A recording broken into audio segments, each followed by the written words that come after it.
Hello everyone, my name is Brianna Smith and today I'm here at RUNABEAT Media London headquarters, joined with a very talented Sheloma. Hi. How are you? Good, how are you? I'm doing good. Are you ready to get started? Yes, thank you for having me. No problem.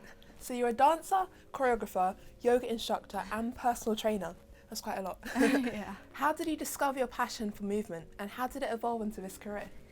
So when I was younger, my parents were very involved in my exercise life because they're both coaches. Oh. So from a young age, I tried everything. You know, I tried football, I tried volleyball, and I was like, you know what? No, dance. Yeah. So that's how it started from a very young age. I think dance was my best friend. What was your passion? Yes, exactly. What are some particular styles that you like and how do you blend them together to create your unique choreography? So my style, I would say, is dancehall, which is a style from Jamaica. I also did a lot of different styles, like technical and lyrical, when I was growing up, and then I transitioned into like hip hop and the more commercial side of the world until I found dancehall, and it has my heart now. Yeah. And would you say dancehall like blends everything together? Or? Yes. So I think because dancehall is such a big genre. We have female style, you know, we have a lot of acrobatics too.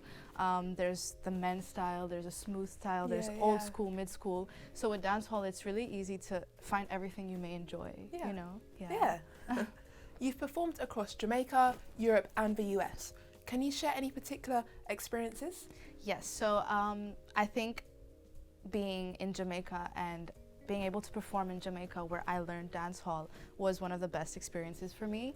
And also because we were in a hotel where we did different genres. So we did a bit of ballroom, we did a bit of contemporary, we did dancehall, we even did some Afro.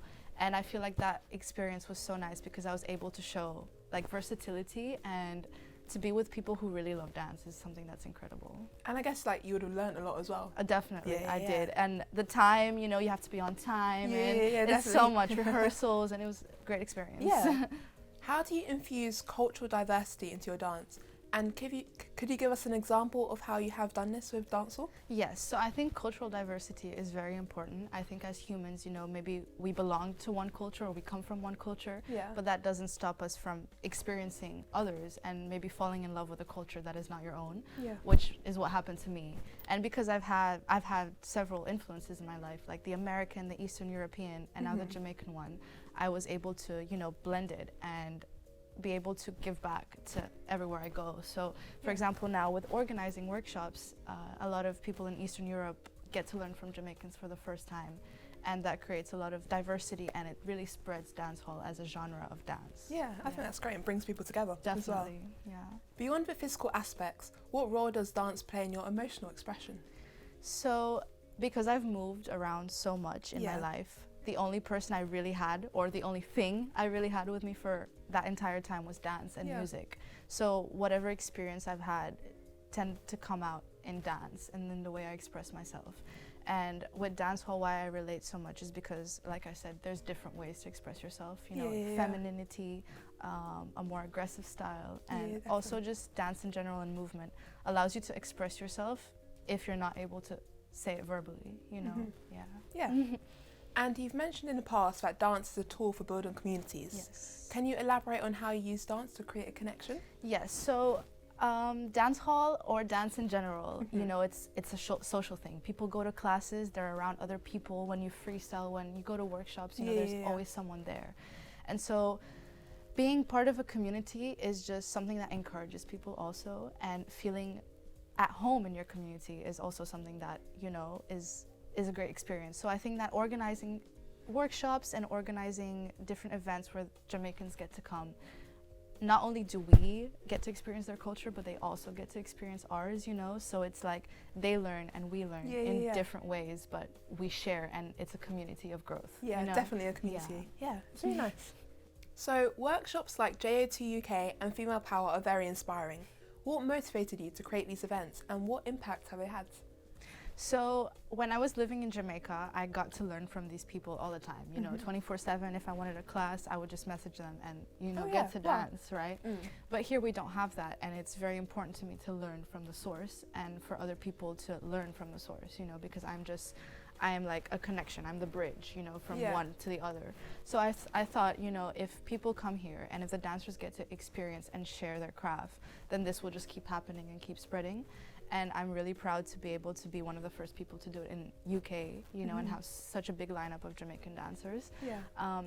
And it's definitely going to grow. And even in Eastern Europe, in Romania, where I'm from, we are now building a very big dancehall community. And so with that being said, it is really important to bring the dancers here. And that is just something that I always want to do and strive to do. It's a very important role you have. Yes. And how important is mental health in your approach to movement and fitness? So I also spent a lot of time in the US, and mental health was very much taught and appreciated, and it's something that I also got to grasp from that mindset, and that, you know, sometimes it's okay not to be okay, and everyone deals with it different. So I think that taking in consideration how a dancer may feel or how a person in general may feel is really important, and to have that connection with your body where your mind can say, okay, stop now, you need a break, is very important to me also, and I'd love to share that in my craft and in the way I do things. Yeah, I 100% agree with that. What advice would you give someone who's interested in dance but also feels quite intimidated to start? I would say that no matter where you are, if you want to dance, you can. You know, if you're in your room, no one is watching you, so you don't really have an excuse to be like, oh, I'm shy, because no one's watching you, so it's just you and yourself, you know. And then from that, you'll gradually go to classes if that's something that you're interested in. So I think that with music, there's always a story to tell, and every person has a story to tell. So that can be through dance, and that can be through movement in general. Yeah. Can you tell us more about your involvement and volunteering in environmental cleanup initiatives and why it was so important to you at the time? Yes, so part of my curriculum involved going somewhere and volunteering, and mine was Thailand, and it was a great experience because I got to see kind of the best of both worlds, you know, similar to how Jamaica is, or any maybe place that is not Europe, where you have a really, really high class and a really low class. And so it's really important to give back to me, and that's always been something that I really wanted to do, you know, give back to the earth, to the community. And even while I was there, I got to experience dancehall. I would hear people, you know, listening, and even reggae, Bob Marley. So I think it was just a great way to just give back and experience how gratifying giving back is. And I think traveling really helps with like seeing where everyone comes from as well. Definitely. And you're about to graduate with a degree in kinesiology. How will this knowledge further shape your career path? So in my family, education was very important, and I agree. I do think it is important to study the world, no matter how one does that. And kinesiology has really helped me understand my body better, you know, because I do think it's important as a dancer or as anyone in fitness to know your body, or to know like the mechanism of how it works. So if you have an injury, you know how to deal with the injury, or you know what it's coming from. And I think that's important for anybody who, you know, who does exercise and fitness to know. And what does cultural expression mean to you, and how do you promote it through your work? I think cultural expression is very important, and I think it's not only about the culture you were brought up and raised in, but if you have experienced other cultures, you know, and if you are working with other cultures, then I think it's important to share what you know, if it is correct knowledge, and if you feel like you've done things the right way. So I really think that having that mindset where you're brought up by the different cultures that you know, that you work with and that you encounter, then I think you can create an environment that's very open and allows people from everywhere to feel comfortable. And that's something that I'd love to do, you know, have a class of people who come from maybe everywhere, and we all connect over that one thing. That's something that really, different aspects from each exactly community. Exactly. What are you currently working on, and what are you most excited about in the near future or the start of 2025? Yes, so I am actually organizing a workshop, a dancehall workshop, which is one of the first in the UK, 26th and 27th of October. It has been my main, you know, like baby right now, but I'm also very excited to graduate and to have a lot of other events in Eastern Europe this year, before next year really starting to focus on the brand and the business, you know? Yeah, I'm very excited for you. Thank you. And who are some of your biggest inspirations in the dance and wellness world?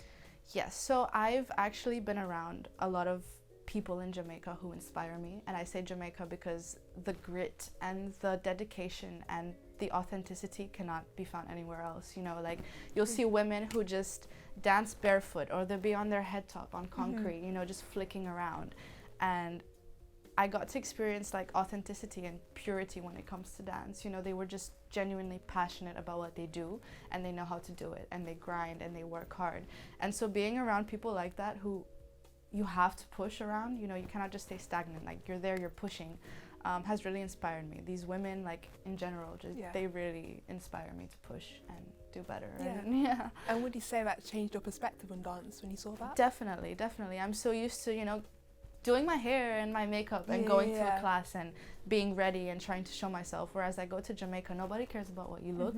Nobody cares about how well you dance. You're gonna sweat, you're gonna be drenched, you're gonna get what you paid for, and you're gonna go home with a smile on your face. And I think that's so important. I think that's important as well. So if you could collaborate with any artist, musician, dancer on a project, who would it be and why? I would definitely say right now, where I'm in my career, I would love to work with someone like Stock Ashley, just because she's also uprising and she's still pushing, and it's an artist that you can definitely see. She pushes, she loves her work, and she's very honest in what she does. And I think just because she's culturally influenced by other things, like she has a pop voice also in a way, and I also kind of relate to that vibe, then I really feel like she's someone I would like to work with. I thought that would be a great collaboration. Yeah, I would love to. And what are some common misconceptions people have about dance? So often in Europe, in Eastern Europe, a lot of times I would say that I'm a professional dancer or a dance in general, and people may assume something that is more like club, working in clubs, or like pole dancing and that kind of stuff. And I think that it's important to acknowledge that that is what dance is, that is a part of dance, but there is also a different part of dance, you know, a very professional part of dance, where maybe now we can even relate it to sports, and like even things like the Olympics, you see b-boying, which is now considered a sport, you know, that you compete for. So I think that it's very important to acknowledge that dance is definitely on the uprise of becoming something and getting the credit that it deserves. If you weren't a dancer or in a wellness field, what career path might you have chosen? I was studying to be a doctor. Oh, wow. So yeah, I know. I was doing my medical school exams. I was an EMT working on an ambulance. Oh my. And I was like, this is not for me. Like, this is not what little Sheloma would see, you know? Because I just kind of threw away my passion and decided to pursue something that didn't even necessarily make me feel the way dance did. So I started from scratch. I built myself back up, and now I'm here and I'm grateful. So. Always good to follow your dreams. It is. Your heart, your dreams, they'll tell you. They'll always tell you. Where can people learn more about your work and upcoming events? So right now you can find my events on social media under JA2UK, where you'll see all the events with Jamaican dancers who are here in the UK. And then there's also a Female Power account, which is dedicated to more Europe side and organizing female classes for the women. And lastly, what message would you like to leave young people looking to explore movement and self-expression? I think it's very important for there to be a connection with something that allows you to be creative, and no matter what it is, it can be painting, it can be art, no matter how you define art, that is something that you should pursue. But movement can also always be mixed, and it could always be, you know, a part of you. So even if you're shy, even if you don't like to dance, I'm sure you like music, and music makes you dance. So follow your body and allow yourself to express whatever you may want to express in that moment with that music. I think that's lovely. Thank you. And I just want to say a huge thank you for coming here today. And we just want to say good luck for the rest of the future, and we can't wait to see what happens. Thank you so much. Thank you for having me. Thank you. No problem.